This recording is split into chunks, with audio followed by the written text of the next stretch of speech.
National human rights and anti corruption force Kerala പോലീസിന്റെ സഹായത്തോടെ നിർമ്മിച്ച ഹ്രസ്വചിത്രമാണ് ജാനകിക്കാട് പോലീസ് സ്റ്റേഷൻ. ലഹരിക്കെതിരായ സന്ദേശമുയർത്തുന്ന ഹ്രസ്വചിത്രം ജാനകിക്കാട് പോലീസ് സ്റ്റേഷൻ പുറത്തിറങ്ങി. കലന്തൻ ബഷീർ രചനയും സംവിധാനവും നിർവഹിച്ച ചിത്രം national human rights and anti corruption ഫോഴ്സാണ് നിർമ്മിച്ചത്. CR സലിമാണ് ചിത്രത്തിൽ പ്രധാന വേഷത്തിലെത്തിയത്.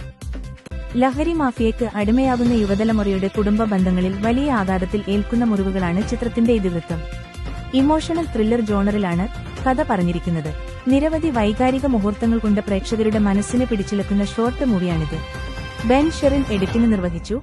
പ്രദീപ് ടോം സംഗീതം നൽകി. ശ്രീജിത്ത് നായർ ക്യാമറ കൈകാര്യം ചെയ്ത ചിത്രത്തിൽ CR സലിം, ടോഷ ക്രിസ്റ്റി, ബാലാജി ശർമ്മ, ബാലൻ പാറക്കൽ, കലന്തൻ ബഷീർ, ബെൻ ഷെറിൻ, അജിതൻ, നുജൂമ്, അശോക് കൃഷ്ണ, സന്തോഷ് വയനാട്, നാരായണൻ പന്തിരിക്കര, അൺമോക്സ് ഏഞ്ചൽ, ജിമ്മി ജസ്, ബഷീർ കോട്ടപ്പുറം, എമിർ സിയ സഹീർ, ANV എന്നിവർ അഭിനയിച്ചിരിക്കുന്നു.